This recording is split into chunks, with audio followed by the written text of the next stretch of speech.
nag-audition? Sorry po, ma'am. Nagpa-practice lang po sila. Gusto mo bang sumunod na? Since kumanta ka na rin naman eh. Ay, ma'am, hindi po ako mag-audition. Ha?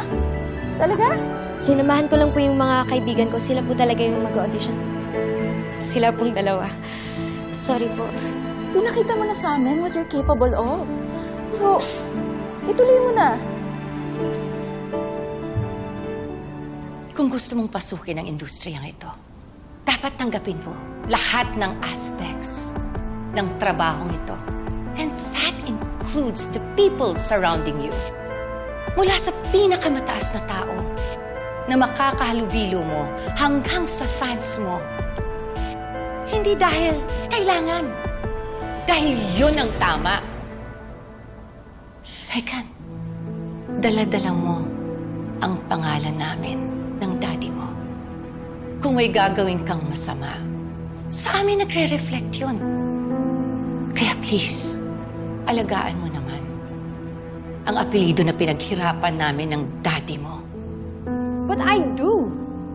Kaya ko nga ginagawa to make the both of you proud. If you want to succeed in this business, then work hard. At isama mong trabahuin kung paano maging mabuting tao sa lahat. Yun ang best ingredients to success.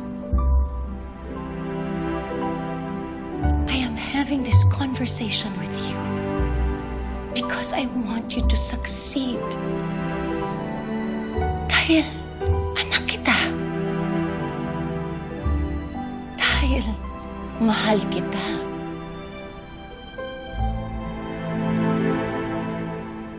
Diyan ka pala. Gulat naman ako sa'yo. Pasensya na kay Megan kanina. Na-confirm lang yung pagkakakilala ko sa kanya na masama talaga siya. Okay lang. Ang mahalaga nandito yung mga kaibigan ko. Ang weird mo. Gusto mo to eh. Pero ayaw mong sumali. Pag nabibigyan ka ng opportunity na ganito, nagawin ang gusto mo, yung pangarap mo, dapat pinaglalaban. Kahit sino pa yung kumukontra sa'yo.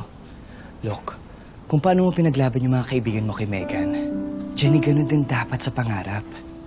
Kahit sa nanay ko. Yes. Kahit sa nanay mo.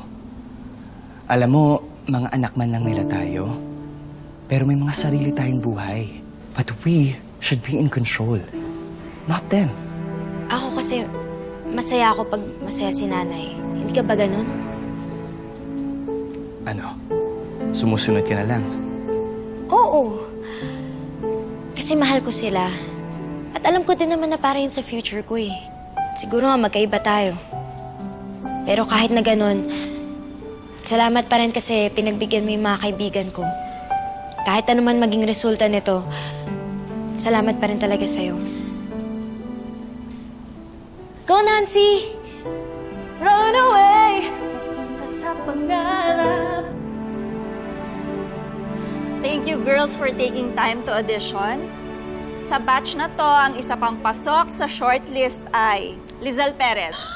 Yes! I knew it! Thank you so much!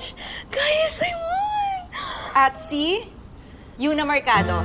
Uy! Yuna! Pasok din sa shortlist si Nancy Sebastian. Yes, you come here. Pasok ka, Nancy! Sige! Pasok ka. Yes. Pasok ka! Wow! At ang huling pasok sa shortlist ay si Jenny. Jenny Sikat. Jenny! Pasok ka rin, Jenny!